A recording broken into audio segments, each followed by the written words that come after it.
Hi everyone! I just want to thank you all so much for making my debut here in Cincinnati so special, and I hope to see you guys in the next round. Somebody standing in the corridor outside the show court in Mason, Ohio, on the afternoon of August 15, 2026, heard it before they saw it. The sound came first. A pocket of voices, not scattered, not polite, layered, rehearsed, almost the kind of sound a crowd makes when it has been waiting for weeks and is not going to waste the moment. And the flags, blue, red, white, with that single golden sun stitched into the corner, were already being held up in the walkway before the player had even stepped onto the court. And then Alex Eala walked out. The number 17 seed at her first ever Cincinnati Open, and the noise met her before her shoes touched the paint. This is not a story about a ranking. It is not a story about a draw sheet. It is a story about a sound that has started following a 21-year-old around the American hardcourt swing, and about a claim that began circulating this week that would have sounded absurd 6 months ago, that in a stadium where the world number one was also playing that afternoon, the loudest corridor in the building belonged to Filipinos supporting the player seated 17th. Whether that comparison is literally true in decibels is not something a broadcast can measure. What we can measure is why people are even saying it. Alex Eala arrived in Cincinnati as the WTA's world number 20, a career high she reached on August 3, according to the official WTA rankings. The first Filipino ever to break into the top 20. She arrived 1 week after winning the Washington Open, the Mubadala DC Open, a WTA 500 title she claimed by beating world number 3 Jessica Pegula in the final. And she arrived at Cincinnati seeded number 17, given a first-round bye, treated by the draw not as a story, but as a fixture. Those are the two facts that matter before anything else in this script. Everything else, the crowd, the chants, the comparison, the noise, grows from that soil. Here is the tension, and it deserves to be stated fairly. Aryna Sabalenka is the world number one. She is the top seed at Cincinnati. She is, by any measure, one of the 2 or 3 most magnetic figures on the WTA tour, and her matches at every WTA 1000 level event draw significant, invested crowds. Nobody in this story is diminishing her. Sabalenka has spoken openly about a 2026 season that has not quite hit the standard she set last year, framing her recent results in her own words after Toronto in a no-stress register. She is refusing to panic, and there is no reason she should. So when fans in Filipino tennis communities began posting this week that Alex Eala's crowd in Cincinnati felt bigger, louder, or more coordinated than the top seeds, the reaction was not really about Sabalenka at all. The reaction was about the collision of 2 assumptions. The first assumption is that at a WTA 1000, the world number one always owns the acoustics of the building. The second assumption is that a debutant seeded 17th from a country that had never before produced a top 20 player does not bring her own weather system with her. Both of those assumptions were operating in Mason this week. One of them held. The other, at least on social media, cracked. And the interesting question is not who was actually louder on any given afternoon. The interesting question is why anyone was even measuring. You measure when you sense a shift.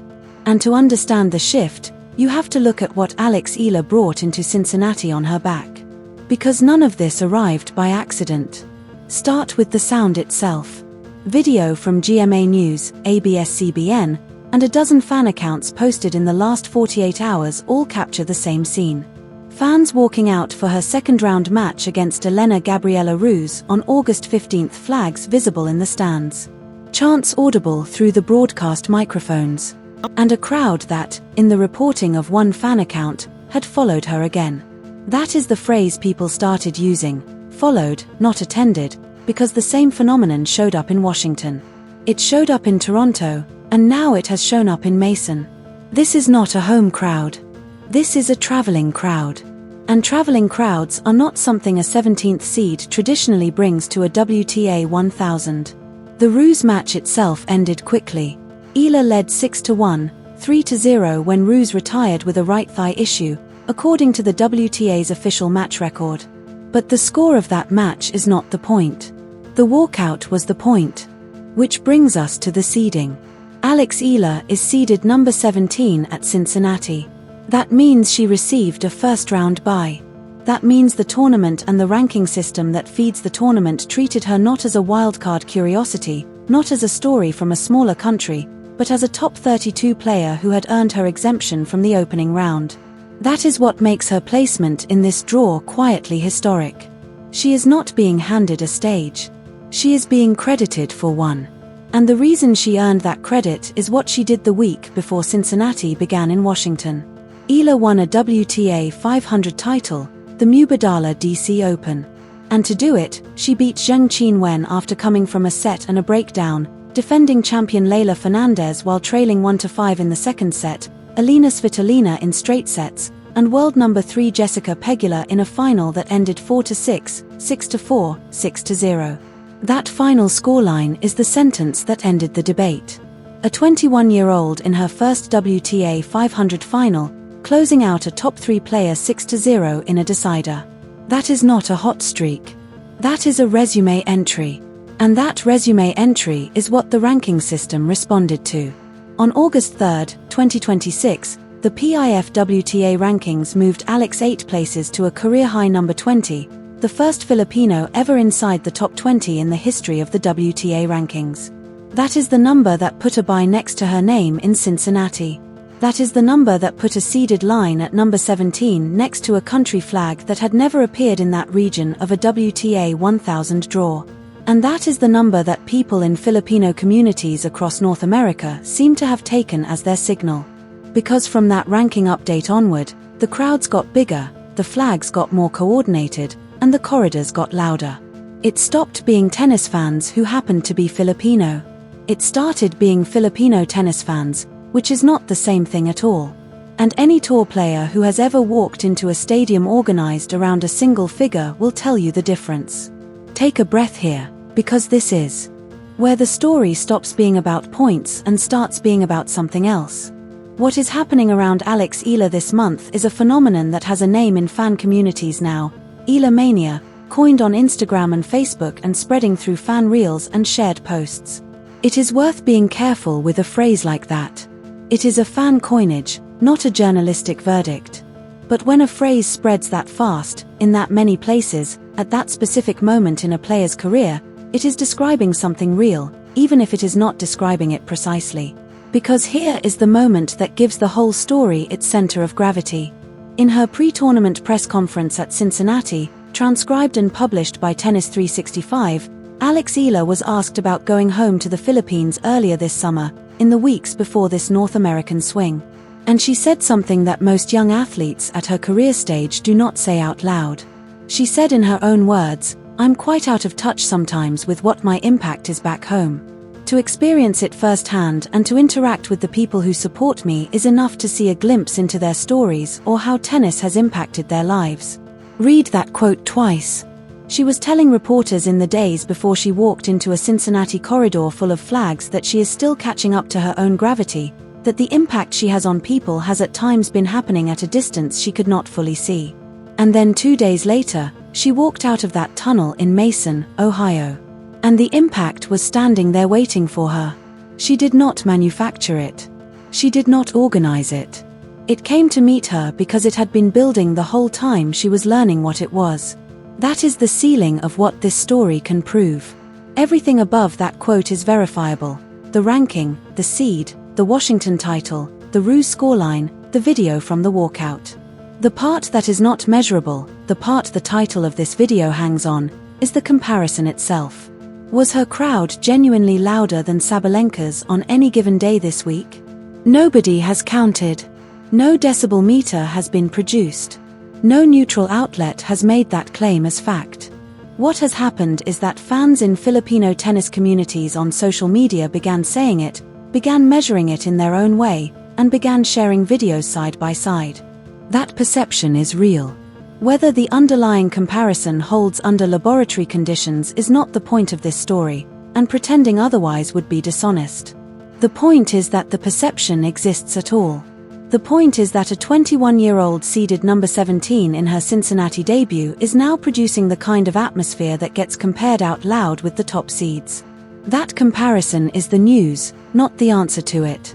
That is the story the tour is beginning to acknowledge as well. Amanda Anisimova, the world number 10 and Eala's third-round opponent on August 17, was asked ahead of the match about facing her for the first time. And in comments published through WTA video content, she described Eala as incredible, noting that she had not played her before. That framing matters. Anisimova is a Wimbledon finalist. She is a top 10 player. When a top 10 player uses the word incredible ahead of a match against a debutant seed, that is not simply a courtesy. That is a read on the room. And the read on the room extended beyond her opponent. Former US Open finalist Greg Rusedski, writing for Tennis 365 this week, argued that Eala should not be intimidated by the tough Cincinnati draw she received. So there is public support from a Grand Slam finalist for a player who would not have generated this level of attention without the results and the traveling crowd behind her. Authority figures around the tour are calibrating to something. They are calibrating to the possibility that this run, Washington, Toronto, now Cincinnati, is not simply a bracket. It is a trajectory. And that changes how they talk about the match. It changes what they expect from the crowd. It changes what they expect from her. To understand what that trajectory means outside of tennis, you have to zoom out from Mason. The Philippines had never produced a WTA top 20 player before Alex Eala. There had never been a Filipino singles title on the WTA tour before her win in Washington last month. When she walks onto a court seeded 17th at a WTA 1000, she is not just representing her results. She is holding a place in a history that did not exist before her. And that is what a cultural symbol actually is. A cultural symbol is not just a hashtag. It is not simply a fan account. A cultural symbol is a name that fills a slot in a record book that used to be empty. And every time it fills that slot, an entire population sees itself in a place it has never been before. That is why the flags are traveling. That is why the crowd is following. Because for a Filipino watching from Cebu, Queens, Toronto, or Mason itself, Alex Eala's seed number is a personal document. It says, "Our country is now on this page." That is worth driving 3 hours across Ohio for. That is worth chanting for. And whether or not any afternoon this week produced a crowd that literally exceeded the top seeds is, in the end, secondary to the fact that at a WTA 1000 in 2026, that comparison is even a live question. None of which means the road stops rising. Because 2 weeks before Cincinnati, Alex Eala arrived in Toronto seeded, prepared, playing well, and went out in the round of 16. Not a catastrophe, not a wound, but a ceiling. A reminder that the WTA 1000 level asks a specific kind of question and that the answer is not always available. What made the Cincinnati story possible was what happened between Toronto and now. She went to Washington, absorbed the disappointment silently, and answered with a title inside 7 days. That is the part of her that does not show up in the crowd videos. That is the part her own press conference gestured at when she said in Cincinnati this week, "There are moments where it's heavy. There are moments where it's fun, but at the end of the day, I am also aware that it's a crazy experience, so I'm just trying to take it all in." That is not the sentence of a player who thinks she has arrived. That is the sentence of a player who understands that the crowd will keep growing and that the only way to meet it is to keep working underneath it. So here is the room she is in now. The world number 1 is in that room. Amanda Anisimova is in that room. Jessica Pegula, whom she beat 6-0 in a decider 3 weeks ago, is in that room. Elena Svitolina is in that room. The same locker room hallway, the same practice courts, the same seating sheet with a 2-digit number next to her name for the first time in Philippine tennis history. That is the accomplishment. Not that any crowd on any afternoon was louder than any other. That is the noise the story rides on, not the story itself. The accomplishment is that a number 17 seed making her Cincinnati debut walked into a corridor of flags because a country and its diaspora decided together that this was the week they showed up. On Sunday, she plays Anisimova for a place in the Cincinnati round of 16. However that match ends, the corridor will be there on Sunday, too. That is the room she is in now. And if you want to be in the room when it fills again, subscribe to this channel, because the US Open begins in 10 days, and she will walk into New York seated for the first time in her career, into a stadium where the flags have already learned her name.